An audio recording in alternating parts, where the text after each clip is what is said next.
Welcome, friends, to Crazy Women Country, where women's voices matter. We bring you the greatest female voices in the music industry, from the artists, songwriters, and producers, to managers and executives, and all the women who make the music industry what it is today. Thank you for joining us.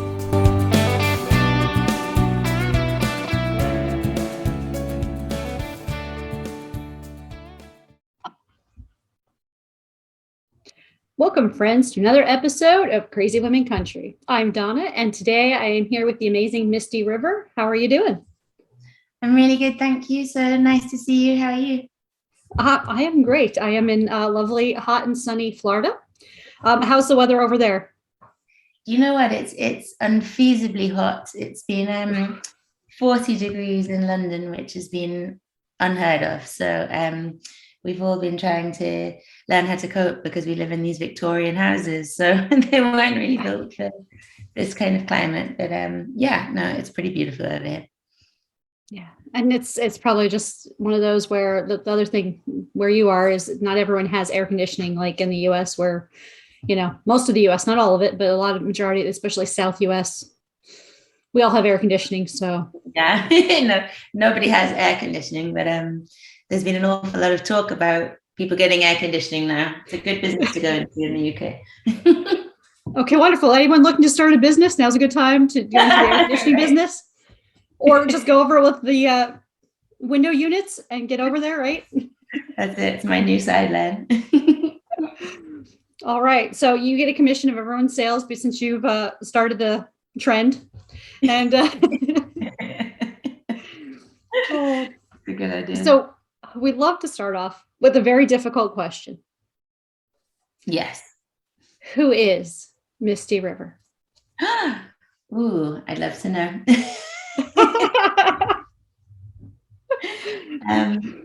Well, it's me. My name is Carmen Phelan. It's an Irish name, and I've been performing as Misty River for the past couple of years now, since I started to put out my own material, and I guess I decided to perform under the name Misty River, partly because it was a place that I went when I was younger, when I first started playing music, that had a special sort of resonance for me.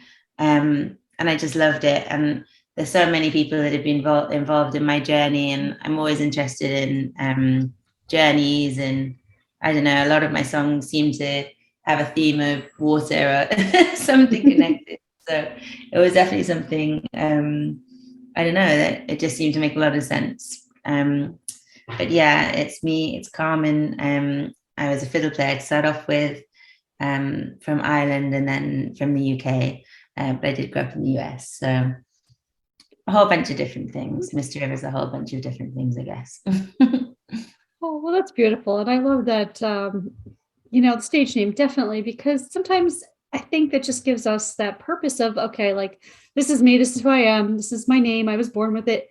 But it's like, sometimes I feel like, when you give yourself a stage name or you have a band name or something, it's like, this is my performing, this is my job, this is like, you like just get into that, like, not to say character mode, but you get to be like, is that how it feels to you, or is it just I think it's definitely allowing you the possibilities to step into that space, that creative space. And I guess because I'd already worked for a while as a musician, under Carmen Phelan, but that was something completely different. I guess this was a chance to, just explore a whole different side of myself and my musicality, and to write and to sing. It's been very freeing, actually. Well, it's beautiful. You have some great songs out. So I'm going to start out with one of your recent releases. I know this is the older of the two that I'm going to mention, The Long Run. You want to tell us a little bit about that song and the ideas behind it, and maybe even some of your writing process on it? Oh, sure. A lot of the time when I'm writing a song, not a lot of the time, it's always based on something that I've been mulling over, that I've been talking about with my friends or with my family, or something that's happened to me. So I guess it was just at this kind of point in time, talking to a few of my girlfriends about their relationships, my own relationship, and I guess, about how relationships evolve, and maybe some of the things you thought you'd signed up for in the first place, they change, or, different things begin to matter more. And it's quite hard to predict where things will end up in the future. So it was kind of a little bit about, or maybe a lot about that, really, about, how we just, what you look for when you need to hold on to something. And it's not just a romantic relationship, it's all of those relationships, even the relationship you have with yourself, sort of keeping the faith for where you're headed, and the relationships you have with your friends and how they evolve and change, and what is it that keeps you coming back to somebody, even when at times it feels like you really can't figure out why it is you're doing that. It doesn't seem like it makes any sense, really, but sometimes then in the end you realize it does, and it only, it's only really looking back on it. So Long Run is a little bit about that. It's not exactly faith, I suppose, so much as just really digging your heels in and sticking in there sometimes, hoping that it will be worth it. Yeah. It is very motivational, inspirational in that, you have that, like you said, you hope it'll be worth it in the end. Like that's kind of the feeling I got listening to it. It was just a beautiful song. And so, so everyone make sure you go listen to that. And the other new song I'm about to mention after the interview, links will be in descriptions, as I always say. So your newest release, I was listening to that today again, Rain. I love it. It's just such a beautiful song. Thank you. So tell me about the inspiration behind that. I think Rain was quite a personal song about, sometimes how, funnily enough, I suppose maybe not a million miles away from the idea of Long Run, but a bit more personal about sort of how you feel in yourself and your own outlook, rather than necessarily the relationship with somebody else, but just about how, again, sometimes, things are really tough, but, you kind of just have to just keep going, keep plugging it away, at it. And, sometimes it's also okay for things not to be amazing. I think nowadays in society, we're sort of set up a bit to believe like everything should be good all the time or perfect all the time. And, we can feel a little, you can feel kind of bad if you don't have this kind of ideal thing, and Rain, I guess, is just about sort of saying there's, kind of something to look forward to and a bit to be celebrated in sort of the changing seasons, in a way, I suppose, of life and relationships and how you feel about yourself. It's okay for it not to always be okay. That's what's so beautiful about that song is it gives you that feeling of, okay, so it may not always be okay, but and then I love how you said that too about, not everything is always good. And that's how, and you're right. Cause I think sometimes in society, everything's going to be fine. Everything's good. It's great. It's what, it's not always great. Sometimes it's, you have sad moments, you have happy moments. That's life. You have grieving moments. You have, I want to kill you because you're annoying me moments, all those. Right. I think it's all of that. And, like the super obvious thing of obviously, you don't get the highs without lows. So it's, it's normal, as you say. That's the fabric of life. It's what makes it brilliant, Exactly. Because if everything was the same, and I believe it was the Lego movie, the song Everything is Awesome. I think that was the song. Yeah. Right? So yeah, I mean, this isn't the Lego movie. Everything is not awesome all the time, but you know what? That's what makes life interesting. That's what my slightly weird story related to that song is I have a 3-year-old, so I'm familiar with that song. And we went to a funeral on Sunday of a family member, and as we drove off, she turned the car stereo on to absolutely top blast, and that was the song was everything is awesome. So I had to make a pretty speedy getaway. Oh, but I'm sure that would have had a good laugh effect anyway, because they would have been like, it's a kid, it's a 3. Like, Right. you know what I mean? It Because wasn't kids me. are so resilient like that, right? Because of it, yeah. But no, kids are very resilient and understanding, and they are just in the moment. That is it. That's Yeah. what's so great about kids, huh? They're just in that They're moment. cool. And I wish I could do that more often. yes, I think we all just want to be like the kids like that and have that just be in the moment and not have to worry about tomorrow or the bills or anything. Just be. Right, for sure.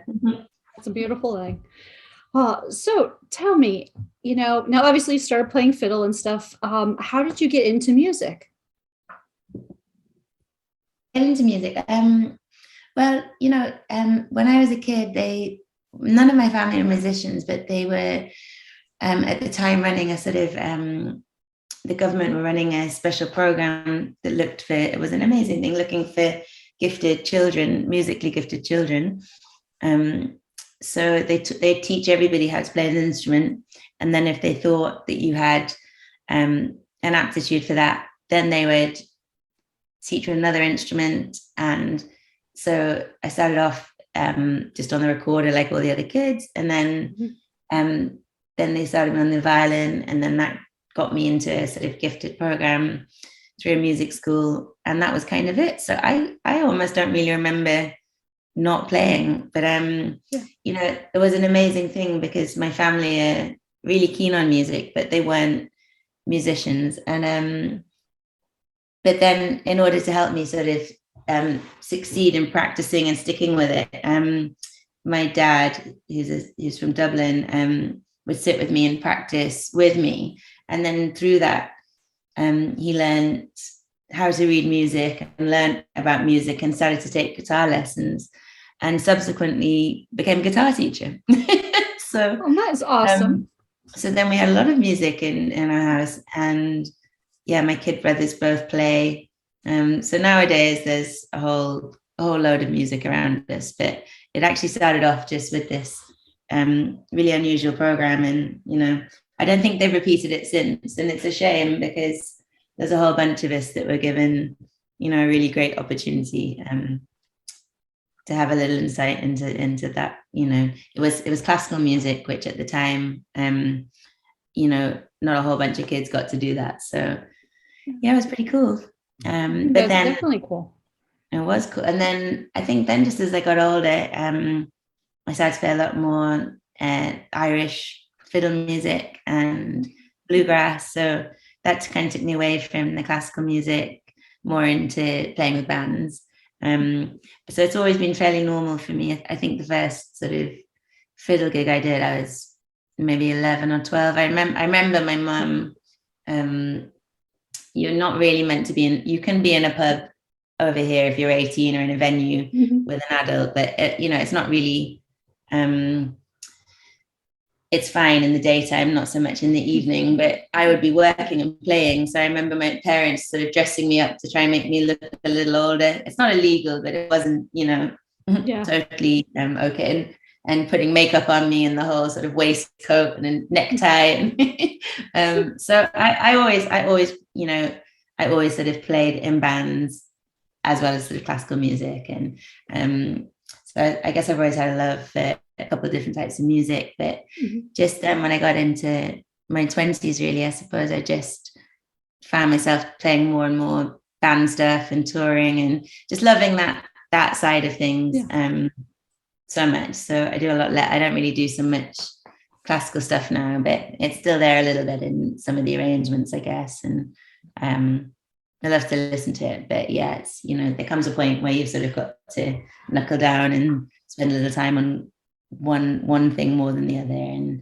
And I just kind of love the Americana and country music and bluegrass and all that stuff. So that's kind of how it fell.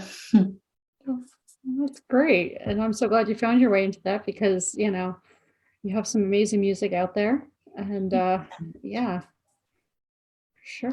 So obviously going from that kind of, and that's a really cool, like to have a program like that. I can't say that I've ever seen programs like that. I mean, there's some free programs and different things, and and then of course school where we had to buy our instruments, that kind of thing. So it was differently, a little different here, some things, but growing up like that and stuff. Now, obviously, I know musically it was different. I had friends that told me they didn't get into really country and Americana until they were older because the lack of it. Yeah. So, so who are some of like the women that have inspired you and that you love musically? I'm so sorry. I just missed you on the last. Would you mind repeating that? No problem. I said, so who are some of the women that have inspired you in music? Oh, that's easy. I definitely think because I was a fiddle player, it was a lot of, bands with fiddle players and singers was sort of that was my into country music because, my dad listened to a lot of, Hank Williams and Johnny Cash. And whilst when I was a kid, it was like, I didn't really take that much notice. But it was definitely listening to, I think, Alison Krauss and Union Station. That was probably like the first record that I was like, wow, I love this. Like I loved everything about her and her band and her songwriting. And the Chicks, well, the Dixie Chicks as they were then. And, for me, I think at that point, just hearing, a group of young women just all playing their instruments really well and being really confident. And I just thought it was so cool. And Dolly, obviously, and Emmylou, and I guess all the sort of some of the obvious ones, but I think definitely from the beginning, the first ever person that sort of really turned me onto it, I think, would be Alison Krauss. Yeah. Those are amazing women. And even the guys you mentioned, some of that, they're amazing too. So, for sure. Oh, so would you like to get into our 20 crazy questions? Absolutely. There's no right or wrong answers. And again, I will reiterate, I think what I said earlier is we won't get arrested yet. Very good. So tell us, what is your dance like nobody's watching song? The song you have to dance to. Song I have to dance to, it would be, oh gosh, let me think. I mean, it's a little corrupted, as I say, because I have young children in the house. So it kind of, gosh, I don't know. I mean, it's okay if everything is awesome. I swear, it's okay. I will not. I like that song too. So it's not that's the one I really don't like. But the problem is there's all this great music that I love to listen to. I love to dance to. But this week I've had on absolute repeat A Million Dreams from The Greatest Showman, because we went on holiday and that's all my kids will listen to in the car. And we do the dance to it. So sadly, I think that's the one I'm going to have to go with. That's the truth. That's not sad at all. That's awesome. Oh. In your opinion, what is the best workout song? Best workout song? Oh, anything by Beyonce, Rihanna, anybody like that. I don't really listen to that stuff otherwise, but yeah, when I get to the gym, I'm like, yeah, has to be that. ACBPM. Absolutely. So tell me your top 2 concerts ever. Oh, Dixie Chicks at the Shepherd's Bush Empire in the UK. And I think maybe actually, am I allowed to say one that I half played at and half attended? But I think so. It was a U2 concert at Croke Park in Dublin. Just I think for the sheer just for the energy that was in, I don't know loads of U2's music, but the energy was amazing. And I'm going to throw in a third one, which is a bit naughty, but my joint one was, it's a TV show over here called the Transatlantic Sessions. And they also do a concert series. And I just love it because they take Irish musicians, Scottish musicians, country musicians, and they all come together, and it's people like Jerry Douglas and Ali Bain, and it's just Irish Dement, and like it's beautiful. Like it's just, for me, it's like everything that I love. It's all the music that I love. It just makes it kind of it's lovely what everyone brings to it, and you see all the similarities, I guess, and the kind of roots of everything. And So yeah, maybe that. I definitely have to come over for one of those. I'm telling you, that sounds amazing. Ah. Yeah. So tell us, artists, a couple artists or a couple albums we need to listen to before we die. Need to listen to before you die. Let me think. What have I been listening to? I'm just thinking there's a few. You can tell it's really hard with me because I listen to quite a lot of stuff. Caitlin Butt. I'm just trying to remember the name of her. Have you heard that record? I think I've heard a little bit of it, but yeah, that would be a great one. I gotta sit down and listen to that now. You're gonna have me sitting and listen to a lot more music, I think, after this interview. Yeah, I know. I'm actually gonna like hang on a sec, check the name. I'll come back with the name of her album, but I've been listening to that driving across America, and it is so cool. And also, I guess everybody already knows about Yola, but I went to her gig the other night, and it was awesome. It was so cool. So I'm going to say her too. Beautiful. So, do you have any guilty pleasure music? You know, any of the music that no one knows you actually listen to, that you don't usually admit to listening to? Probably those kid songs, you know. It's the kids songs. I think you know, I have a whole lot of I mean I still listen to an awful lot of, I guess, like pop music in the mornings. That's my kind of like I have like a whole list of songs that I may like sort of wake up in the morning and get sort of warmed up stuff, and that could be anything. I mean, like anything that you can sing along to with a big anthem. Like it could be Whitesnake, could be you know it could literally rock ballads, be, you know, a lot of 80s power ballads, rock ballads, you know, a lot of like, I mean, on the sort of morning playlist, even things like, you know, some reggaeton or some, you know, Despacito or, you know, Gasolina. I don't know. Yeah. Who doesn't love a little mix like that? Yeah. It's eclectic. They probably also fit into the dance like crazy when you think nobody's looking category too. Very true. Very true. Oh. So hypothetically, if I came to you and said I need to hide a dead body, do you know a good place?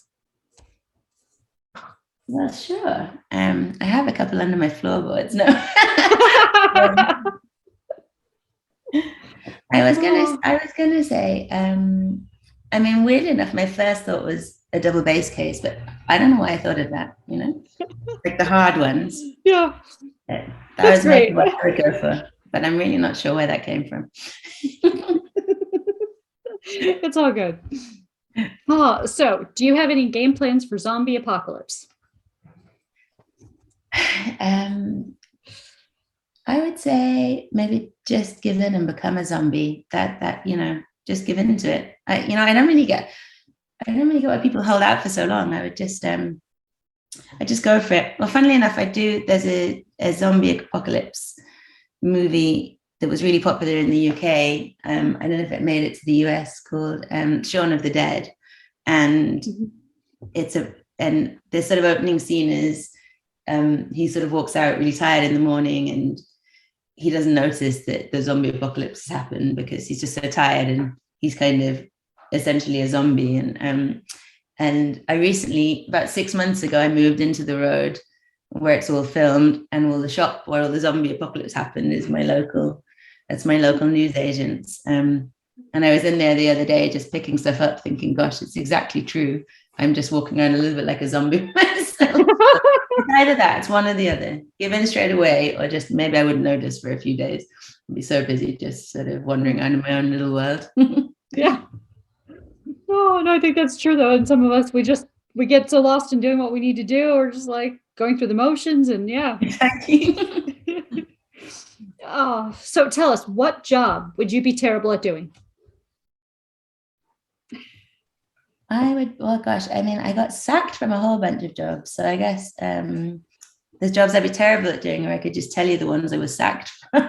I was sacked from working in a bar because I didn't really want to clean the guys' bathrooms, so I got sacked from there.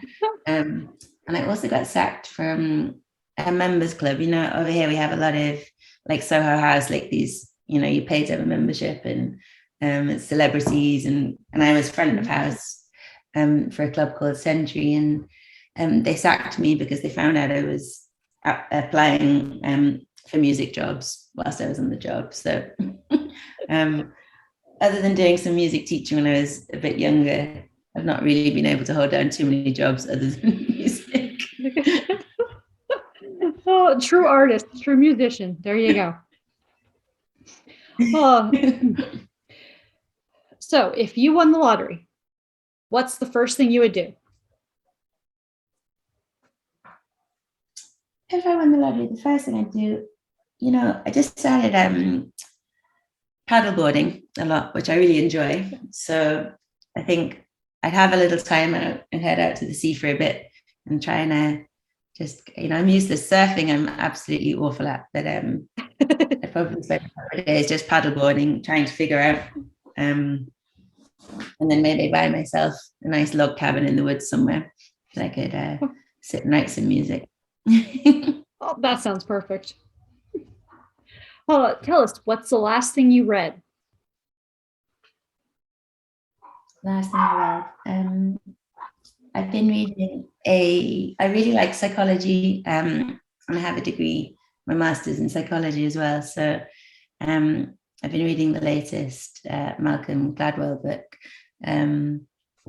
of which I simply can't remember the title, but it's really good. It's his new release. I started off on the plane reading it the other day, but I haven't been able to stop. And it's just about how we sort of make simple mistakes, how simple it is for us to make sort of mistakes about somebody's personality, how we don't always get all the right information that we need.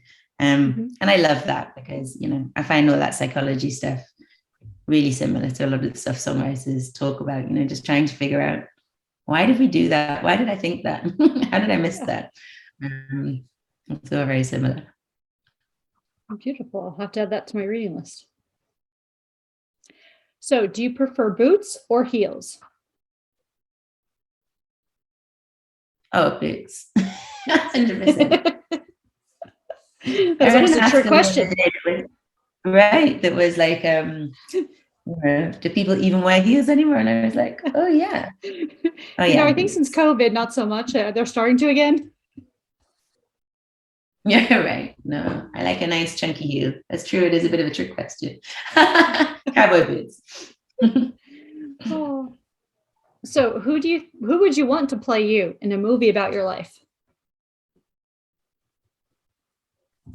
Ooh, let's see. Once again, I just immediately thought of a bunch of really inappropriate people that that I was told looked like me. Let me think. Oh, maybe I'd have to just be somebody just really cool and young and fun, right? I'm getting someone that's like 19 to play me, Yes, exactly. Whoever that, what's that girl, Zendaya, that's in all the movies at the moment? I'll have her, please. I'll have the best looking, youngest, brightest star, please.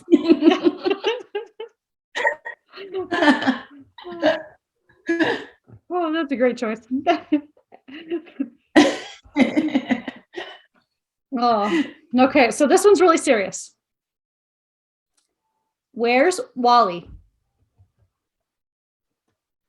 He's behind you. Oh no. I'm gonna start looking behind me. I feel like there's this bad horror movie going on behind me now. Looking over there. Like I know, right? Oh, he does have red and white stripes, like Freddy Krueger. You remember that horror thing from Elm Street? Freddy Krueger. That's right. I'm telling you, I think the Waldo and Wally, the mask. I think it's a mask. I think it's really, yeah. I'm starting to. I see this movie transpiring in my brain now. It's great. So. He's pretty creepy, and he has a whole bunch of people that look like him too. So it's not ideal. It is a horror movie. I'm telling you, it's a horror movie waiting to happen. Oh, so tell me, in your opinion, what's the best thing since sliced bread? Sliced bread. I've been trying. I mean, that's my answer. I've been trying to be on a health kick this week, and I tried to cut out carbs, and I can confirm that the best thing since sliced bread is the sliced bread. If you haven't had it for a week, it's really, really good. I can understand that. So do you prefer to cook or order in, or get takeaway? Sorry. Oh well, I prefer to cook, and I often order in instead. It's my it's it's like at 10 o'clock in the morning. I'm kind of like, hey, I need like a lemon, and I need some fresh pasta, and I just need some cream and some mushrooms, and I'm going to make this amazing meal. And then at 4 o'clock, I'm like, I need a pizza. I'm just going to order a pizza. It's a weird journey through my day. It changes. Yeah. Yeah. Oh. So that leads to my next question. I'm glad you mentioned pizza. What is the worst pizza topping? Ooh, artichokes, anything with fish. I don't even talk about it. It's very gross. Yeah. I mean, I don't get that. Tuna on a pizza or prawns. Why would you do that? It's really disgusting. Yeah, I'm kind of out on that one too. I don't like fish on my pizza. Yeah. Although, how do you feel since the earlier debate of the year was pineapple? Yay or nay to pineapple? Well, this is an argument in my house that traditionally I wouldn't deliberately order it, but I don't think there's anything wrong with ham and pineapple. I'm still okay with that. I'm sorry. I know it's not a popular opinion, but I think a lot of people like pineapple. They're just too embarrassed to say so. I They think just so need to too. be a little more confident about it. Mm-hmm. Mm-hmm. Yeah, I'm right there with you. What do you wish would magically clean itself? The house, the car. Oh, sorry. Oh, What do you? Yeah. Yeah, the car. The car is. I mean, I bought a new car 2 years ago, and I mean, I don't know if anybody else has this, but I was kind of like, this car is never going to be dirty. I'm going to keep this pristine. It's brand new, and it smells amazing, and it's amazing, and it's new, and it's never going to be dirty, and it's revolting. And I have a really, really big dog called Bear. He's a Labradoodle. So traditionally, they're quite. Are they popular over there in the US? Yeah. Yes. Yeah. They're really popular here as city dogs, but they're quite often quite small. And Bear is, I think he's nearly 40 kilograms. He's just ginormous. He's this big, smelly, lovely, lovely thing. And he's meant to be hypoallergenic. So he's not really meant to molt, but obviously he just molts everywhere. And so he, I kind of bought the car for Bear so I could fit him in, and he fits, but he's kind of ruined it, and me too. I kind of ruin it by ordering a lot of coffee and that kind of thing when I'm driving. Oh, we'll have to get him one of those walk-in dog baths so he can just take a dog bath every day. Does he love water? He loves to swim, but he doesn't like to have a bath. That's the problem. So my new house that's on Zombie Street does have a hose in the front garden. So that is a really good thing, particularly when he's been swimming, and he likes to swim in lakes, and he comes out covered in like the green algae. That's the worst. Yeah. That's the worst. Oh. So tell us something on your bucket list. Oh, on my bucket list, I would love, well, I mean, it's kind of a cheesy one, but I would actually just love to have some time. I'd love to travel around the world, but I'd love to do it on a train. Kind of like the Orient Express, the old-fashioned slow journey. It's obviously a bit more possible, I guess, around Europe, but I love the idea of those I like journeying, rather than I'm not so focused always on destinations. So I'd love to do that. I'd love to have a year to just take a really slow trip. And you're definitely right. Europe, absolutely. Because I've seen some amazing things in Italy and things in Spain, and I'm like, I just want to come over there. I'm like, sometimes I wonder, I'm like, the U.S. needs to catch up to speed to some of the great inventions around the world. I'm like, like, come on, get with it, U.S. So yeah, there's some. I mean, especially like through, well, not Russia at the moment, but through there are some amazing train journeys. So yeah, sometimes. Absolutely. If you could be any person like Dolly Parton, or a position like a CEO or an accountant or a president or a queen or whatever, what position or person would you want to be for the day, and why? Oh, well, I mean, obviously I'm from the UK, so I obviously would love to be the queen for the day.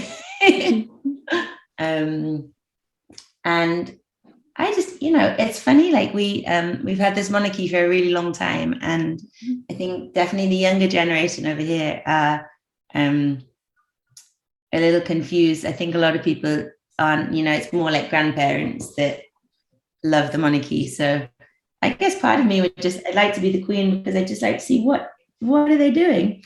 What are they doing in there? Yeah.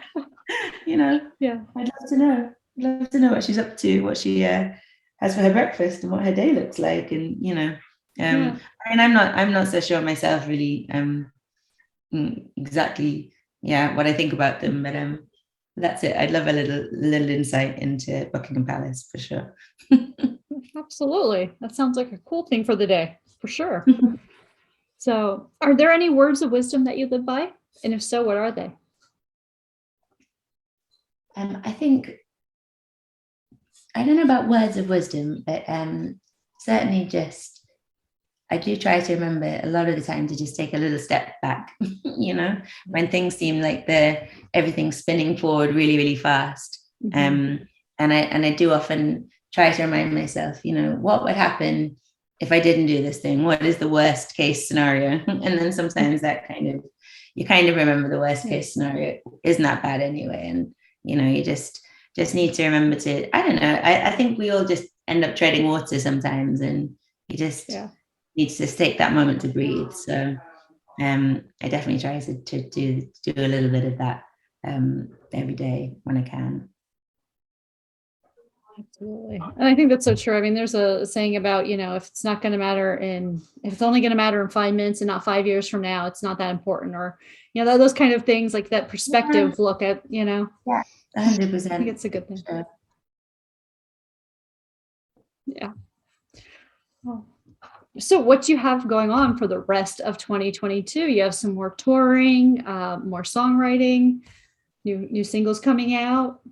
Oh yeah, so I have a bunch of I'm quite excited this year to be collaborating, starting some collaborations and writing with some of the songwriters, and that's quite new for me, but I'm really excited about that. I'm currently also have a live EP in the works with a bunch of, I've been writing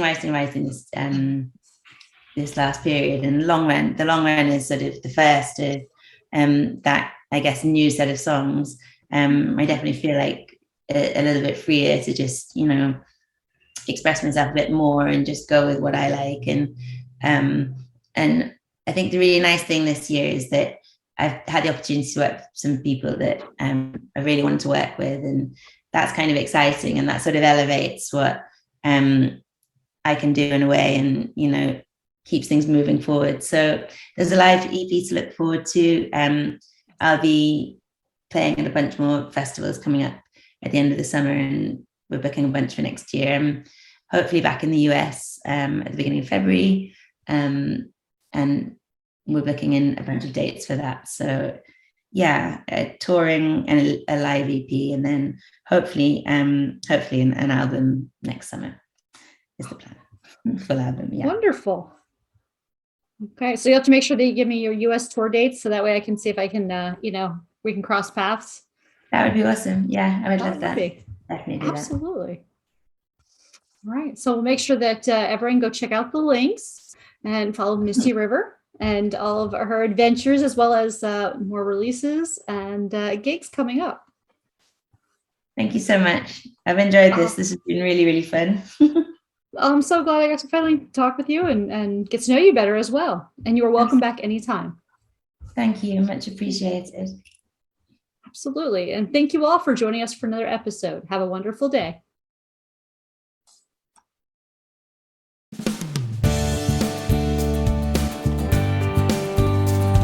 If you enjoyed today's episode of Crazy Women Country, don't forget to give us a thumbs up. Be sure to click the subscribe button for new interviews weekly. And thank you, friends, for joining us today on Crazy Women Country, where women's voices matter.